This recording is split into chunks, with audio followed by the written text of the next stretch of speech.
Ayan, as you can see, order, update, delivered. Dito, itong subject na yan, nakalagay yan sa code.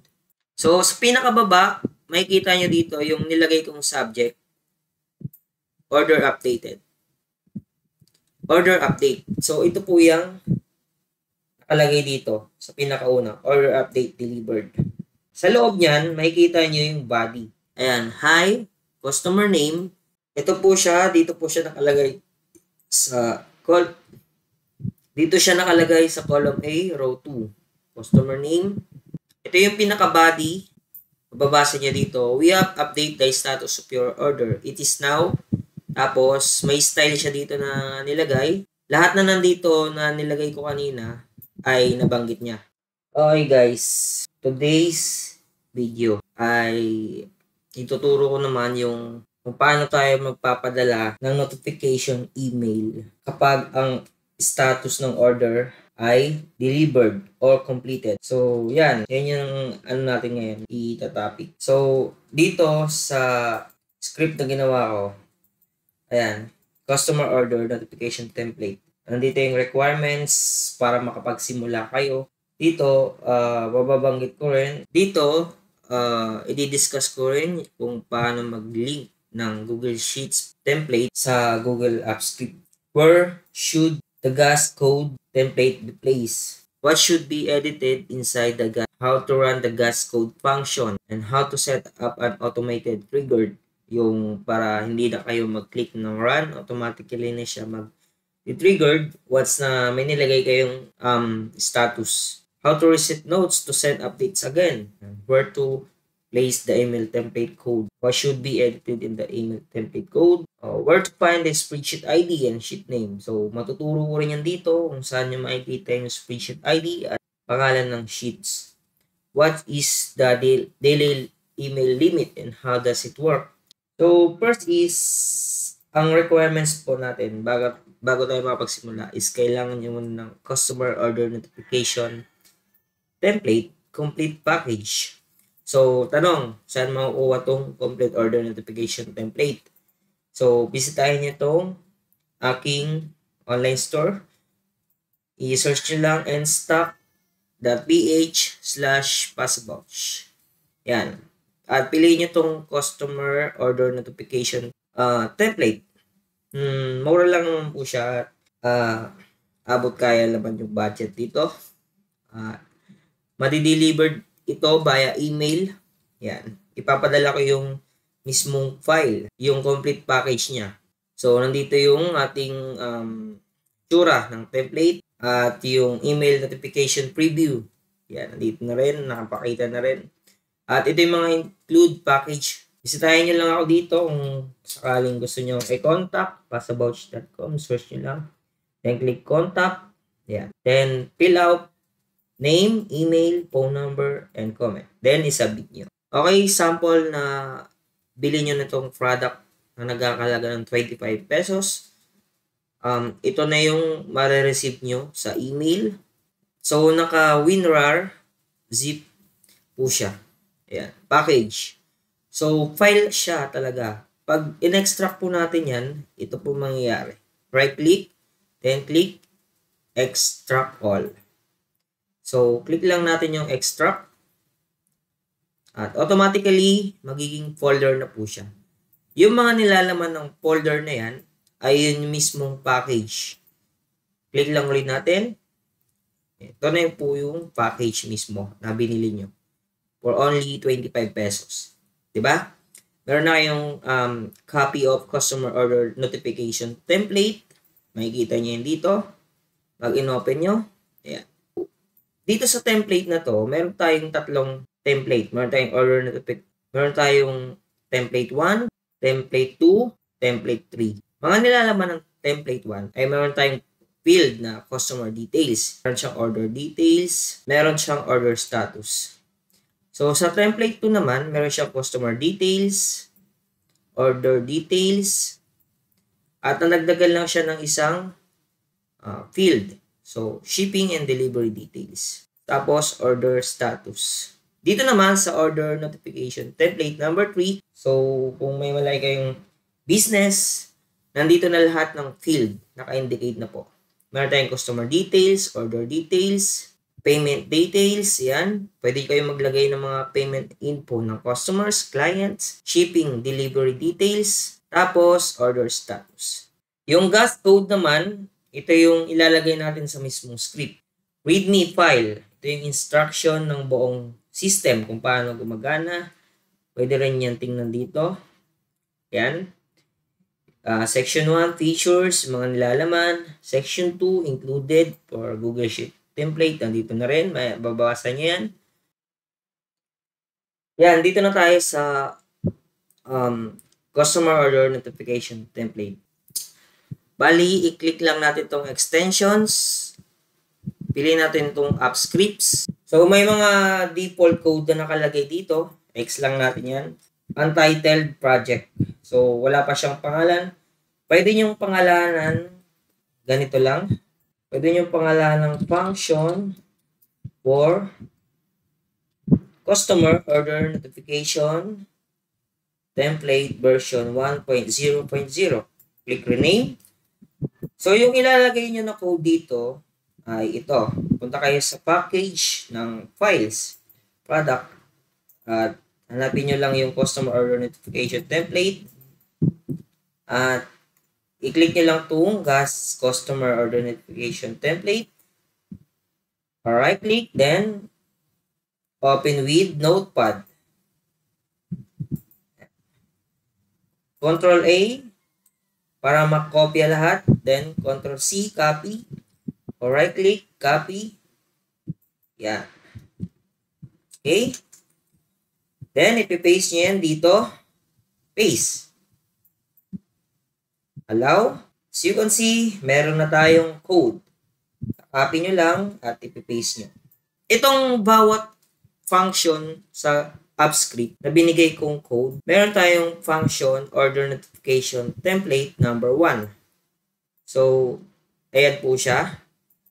At meron naman tayong function template number 2, function order notification template number 2.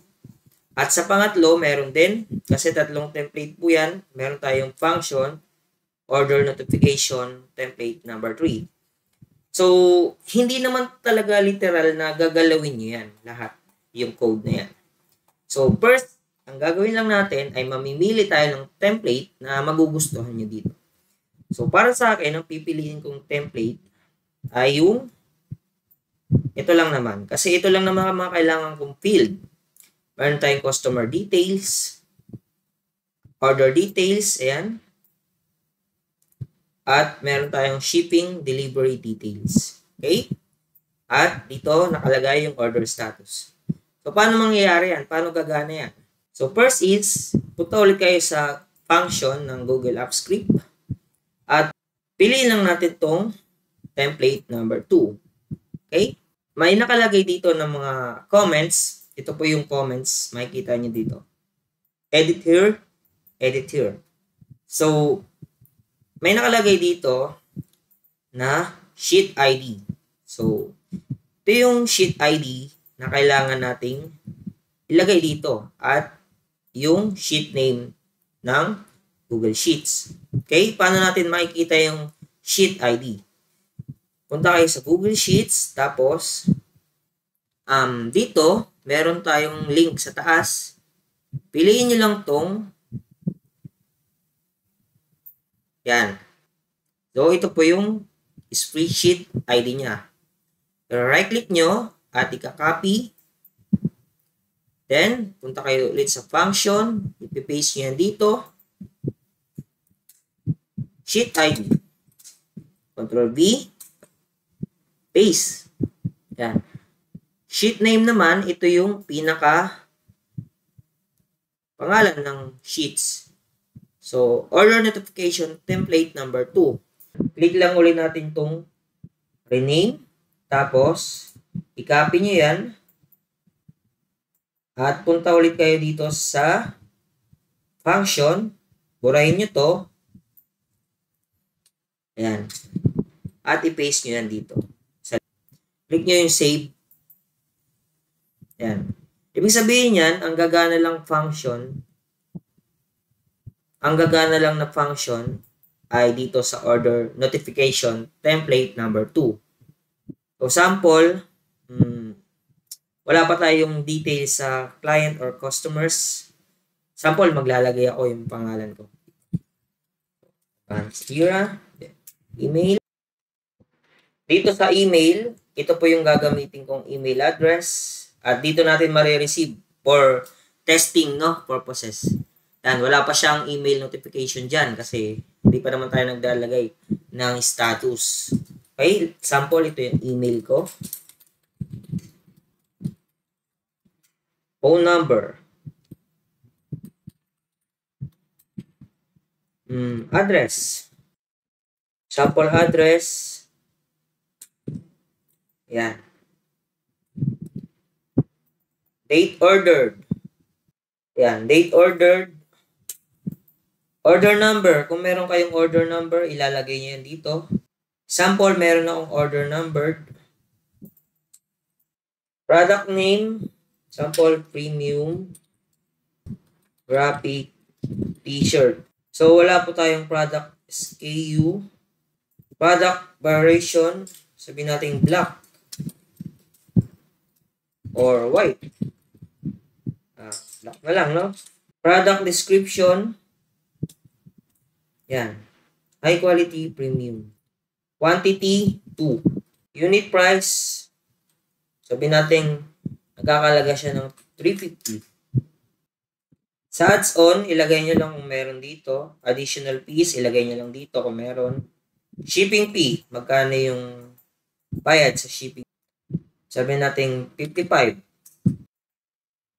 Subtotal 405. Total amount 405. At nandito na tayo sa shipping and delivery details. So, sample, ito yung delivery address ng customers. Ayan, makikita nyo dito. Courier, J&T Express. Mapapadala siya sa January. Sabihin natin 2 days ang pagitan. 14. Estimated delivery date. Parehas lang yan dito. Delivery status. Pwede nyo ilagay dito. In transit. In transit. Ayan. Code amount. Sample na deliver na yung product. Pwede nyo nang palitan ng delivery status. Delivered. Yung order status. Delivered para ma-notify si customers or recipients. Okay? Ayan. Sa ngayon, wala pa tayong automated triggered, kaya hindi pa siya mag-triggered.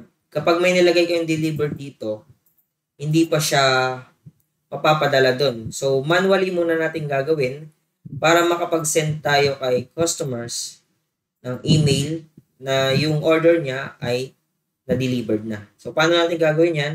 Punta kayo dito sa function, tapos i-click nyo yung run. So, take note na yung pinili nating template ay number 2. So, ito lang yung pipiliin natin para makapag-run tayo. Okay? Dito, sa baba, yung arrow down na yan, i-click nyo lang yan, tapos piliin nyo yung order notification template number 2. Kasi ito po yung pinili nating template. Tapos, i-click nyo yung run. Automatically, hingi po siya ng authorized required si Google. Click nyo yung review permission. Piliin nyo lang yung Google account na nakalink. Click natin yung advance. So, huwag yung mag-alala. Save po yan. Click nyo yung go to function customer order notification template unsafe. So, click nyo lang yan. Then, click nyo lang tong select all, see and edit, create, and delete. Para makapag-edit, para magkaroon ng access si Google Sheets or si Google dito. Click nyo yung continue. Then wait lang natin, maglo-loading yan at mag-execute na yung function. Ibig sabihin, pag execution completed na, makita nyo rin yan dito sa execution. Ayan, completed, status. Napadala na ni AppScript or nasendan na si customer ng notification. So, balik tayo dito. As you can see sa email, may nakalagay na delivered notified. So, asahan po natin na may mag-i-email po doon sa email address na nakalagay dito. Okay? So, punta tayo doon sa email address na yon. Ayan. As you can see, order update delivered. So, sa pinakababa, makikita nyo dito yung nilagay kong subject. Order updated. Order update. So, ito po yung nakalagay dito sa pinakauna. Order update delivered. Ayan. Pwede nyong baguhin yan dito. Pwede kayong maglagay your order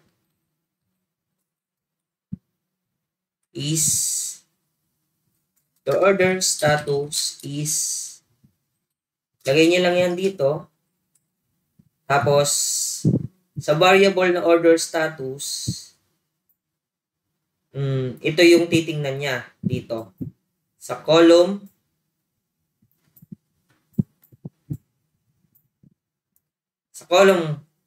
Y. Ayan. Row 3. So, yung titingnan niya dito sa order status, dito siya magbe-base sa nakalagay dito na field. Okay?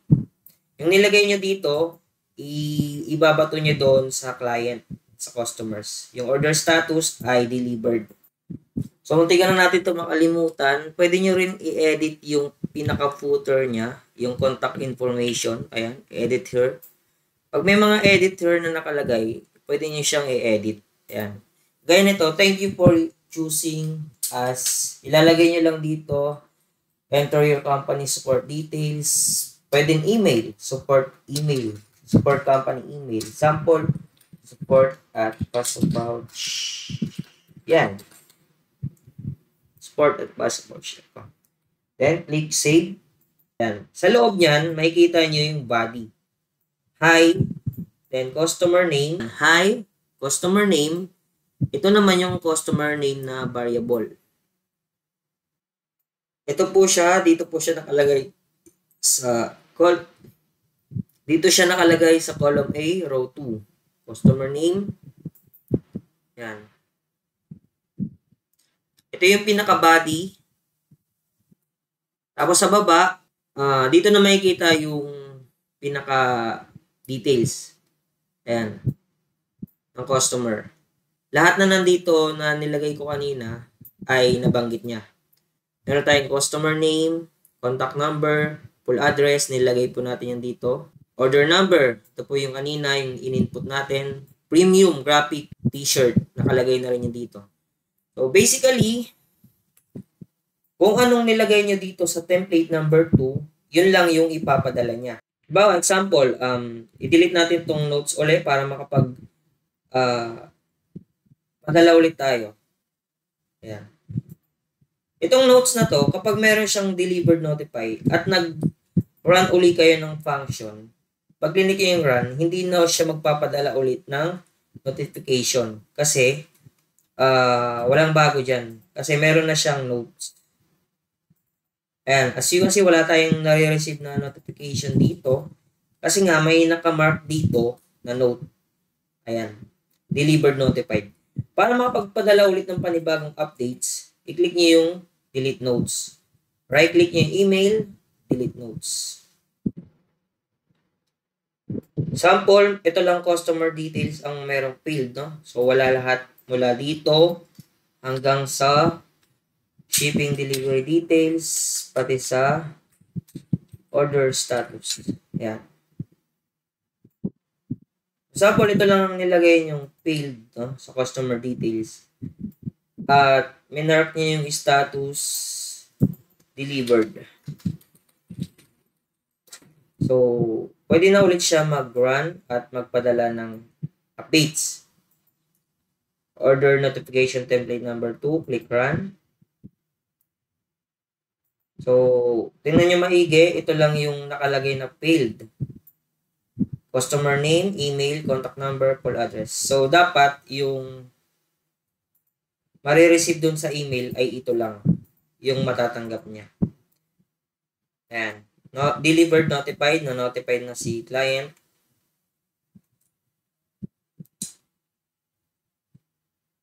Ayan. Ito na yung bago. Click lang natin to. As you can see dito, itong failed lang yung sinama niya. Pwede kayong mag-add ng mga customer details dito mula pababa. Ayan. Kahit ilang row kaya niya yan. Pero may limit or quota lang po tayo sa email.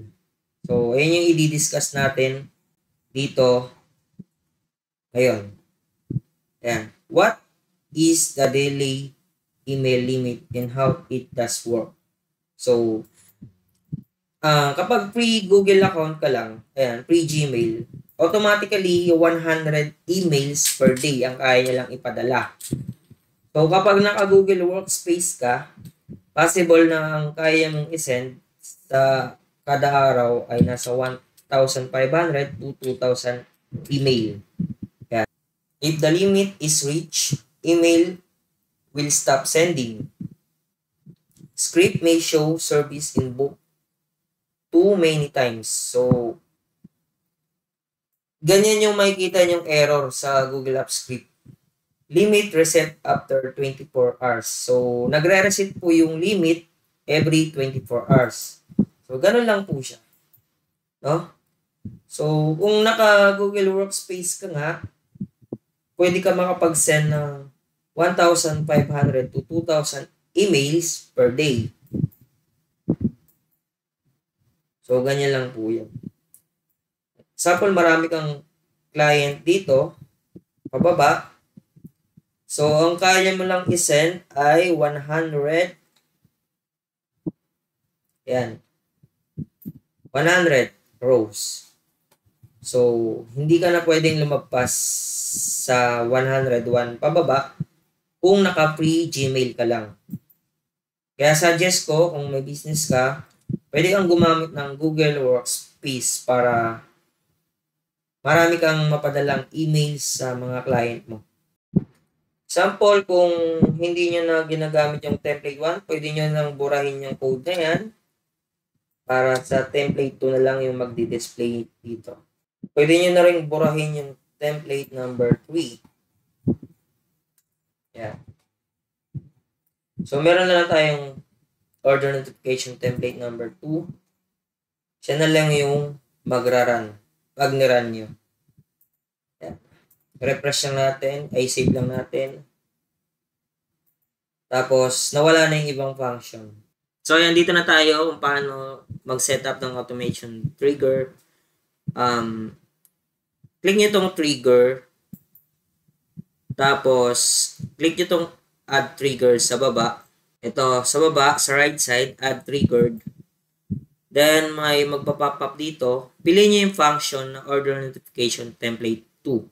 Kasi ito yung function na naka-indicate dun sa code editor. Piliin nyo yung head. Pwedeng from spreadsheet, time driven. Time driven tayo. Select type of time-based triggered. Kung kailan nyo iraran yung script. Pwedeng hour timer, every hour, select hour interval. Yan. Every hour. Taga isang oras, magraran yung script at magpapadala ng updates kapag may nakalagay na status. Yari, delivered, completed. So, yan. Sample, every minute. Pipiliin ko yung every minutes timer. Tapos, every 10 minutes or 5 minutes, magpapadala ko ng mga updates sa mga nag-order dito kapag ang status ay completed or delivered. Failure notification settings. Dito lang naman yung, halimbawa, may error or may nangyayari sa code. May mga problems sa code, script. Yan. Mamili ka lang dito, notify me immediately, notify me early, notify me daily. Kung araw-araw ang gusto mong i-notify or makatanggap receives galing kay Google na yung app script mo ay may error, pwede. Notify me weekly, pwede rin diyan.